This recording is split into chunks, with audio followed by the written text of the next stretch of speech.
Queria fazer uma pequena interrupção com a licença das professoras. Nós já estamos com a presença em nosso recinto do terceiro palestrante, o professor Roberto Senis de Lisboa, professor doutor, e gostaríamos de convidá-lo para ocupar esse lugar na mesa.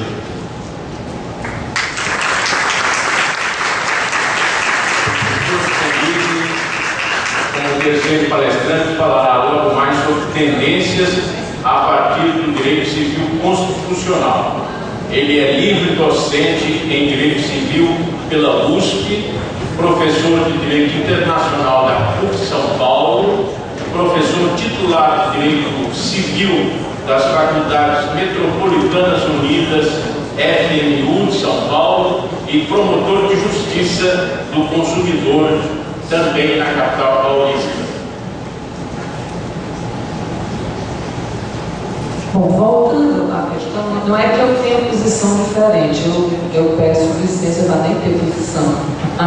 Assim, eu sei que pela exclusão, a exclusão realmente eu não acredito compatível com o patamar no qual nós chegamos, mas eu penso que a fixação do prazo geral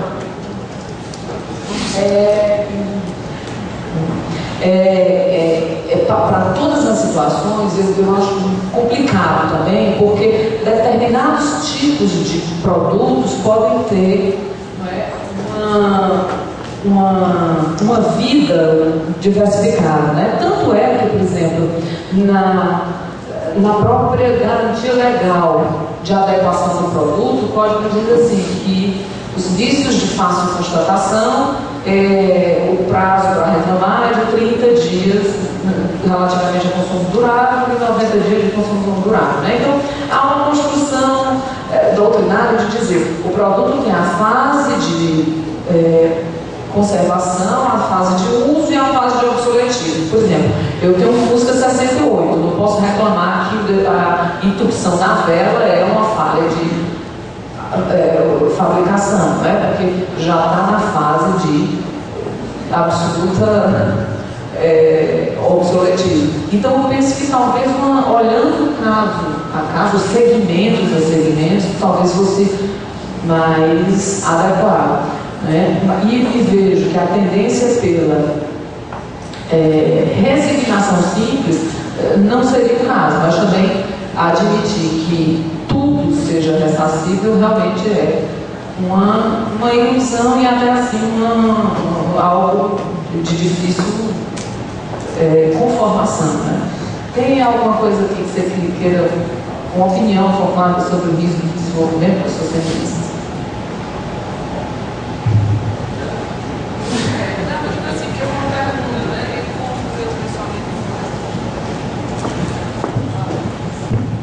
Bom dia a todos. Bom dia. Bom, primeiramente eu quero agradecer o convite feito pela minha amiga, pela minha colega, a professora Graciane, e retornar a Fortaleza, né? Uma das terras mais bonitas do Brasil, sem sombra de dúvida. E eu agora fiquei meio de paraquedas aqui, acabei chegando nisso. Mas eu também gostaria muito de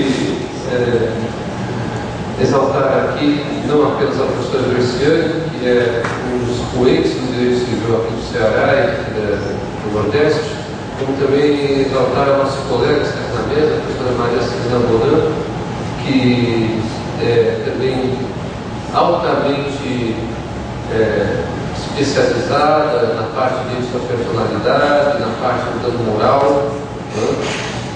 E ela vai falar aqui um pouquinho a respeito, né? Bom, ela está interessante para participar de um debate que eu acabei de chegar. Não é isso? Ah, é? Já terminei e a Camila fez uma pergunta nesse sentido, já achei direção, então eu pensei de alguma coisa acrescentar, se você puder falar. É que eu peguei metade da sua fala, professora. Eu cheguei e já me botaram aqui na mesa. Mas não é isso. Nós temos amizade suficiente para isso. Não tem problema. Mas eu posso.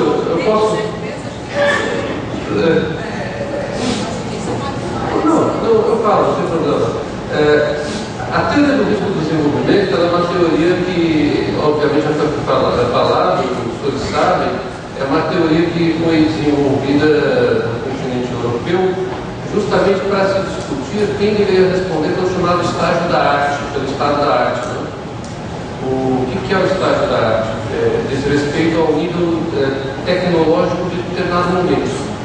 Então, obviamente, uma pessoa que fabrica computadores, por exemplo, não pode responder pelos riscos do desenvolvimento de uma pessoa que tem uma versão muito mais avançada. Só que a ideia de risco de desenvolvimento é uma ideia muito mais aprofundada, que não diz respeito a apenas questões relativas à funcionalidade econômica, mas diz respeito à proteção da vida, saúde e segurança das pessoas. E a discussão, então, diz respeito a quem suporta os ônus, quem suporta a carga, se a carga seja suportada pelo fabricante ou seja suportada pelos usuários, pelos destinatários finais de produtos. Há vários exemplos históricos, da talidomida, quanto à má formação dos fetos, que eram, aliás, relativos à gravidez inesperada e indesejada, e assim por diante. Há uma diretiva da Comunidade Econômica Europeia que exclui expressamente os riscos do fornecedor pelo desenvolvimento de sua atividade. Essa diretiva ela é explícita nesse respeito e ela trabalha com o seguinte sentido: haveria exclusão de responsabilidade que se traduz quem suporta os riscos do desenvolvimento, o ônus dos efeitos colaterais da nova tecnologia não é o fabricante, mas é o consumidor. Mas aqui no Brasil nós não temos uma norma equivalente e idêntica. Por isso que a maioria da doutrina consumerista, eu mesmo do meu livro Responsabilidade Civil das Relações de Consumo e Sustento, que no Brasil quem suporta o risco de desenvolvimento continua sendo o fornecedor. Porque a nossa teoria de responsabilidade civil é uma teoria de responsabilidade civil, como lembra o Nelson Nery Júnior, integral no que diz respeito ao Código de Defesa do Consumidor. Claro, quando a questão prática está sendo colocada, por tempo e indenizações, nós acabamos submetendo a normatização comum do Código de Defesa do Consumidor para relações de consumo, 5 anos do artigo 27. Há outra vantagem diz respeito a se descobrir quem é o autor efetivamente do ilícito. Né? Agora eu lembrei daquele programa, né? Quem sabe faz no improviso, né? Mas desculpa pelo mau jeito, professor Roberto. Bom, então dando continuidade, eu passo a palavra para a professora Maria Celina Bodan, que tratará da macrotemática do direito civil constitucional, mas enfocando o dano moral. E eu não conheço quem faz isso tão bem. Um livro publicado pela editora Renovar, Dano Moral à Pessoa, né? Professora. Bom dia. Bom dia. Bom dia a todos. Eu saí na resposta e não cumprimentei. Eu me sinto um pouco da terra, porque meu pai nasceu aqui. Então, é um prazer imenso. Já estive aqui algumas vezes e todas as vezes visito algumas pessoas da família e ele fica me ligando para saber como é que as pessoas estão. Então, tenho um prazer enorme estar aqui e, especialmente nessa ocasião, a convite da professora Joiciane, que tem se mostrado um encanto de pessoa. Os elogios eu ignoro um pouco, porque como ela é amiga, a tendência é você falar bem dos amigos. Até porque quando a gente elogia muito, a expectativa cresce enormemente, né? Então, necessariamente a tarefa vai ser ruim, vai ser pior do que você espera. Porque se você fala tão bem de algo, na verdade eu não falo bem de algo, não. Eu vou desmentir. Queria cumprimentar também o doutor Roberto, o professor Roberto Feliz de Lisboa, de São Paulo, e eu vou gostar muito de conversarmos. Mas é porque eu tenho uma proposta sobre o dano moral. Na verdade, eu tenho uma tese que é muito diferente do que é hoje o dano moral, do que se considera hoje o dano moral no Brasil.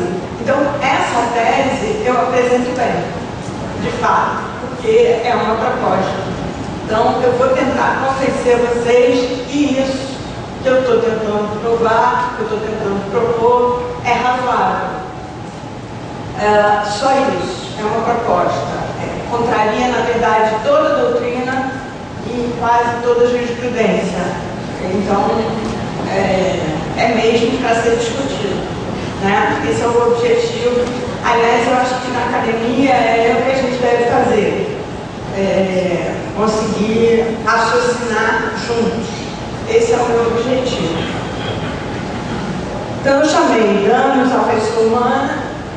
Na verdade, eu sempre ponho pessoa humana. Não acho que isso seja um bis in idem, porque há pessoa jurídica e a pessoa humana é a pessoa protegida pela Constituição. Daí a referência da professora Joiciane ao direito civil constitucional. O Código Civil fala em pessoa natural.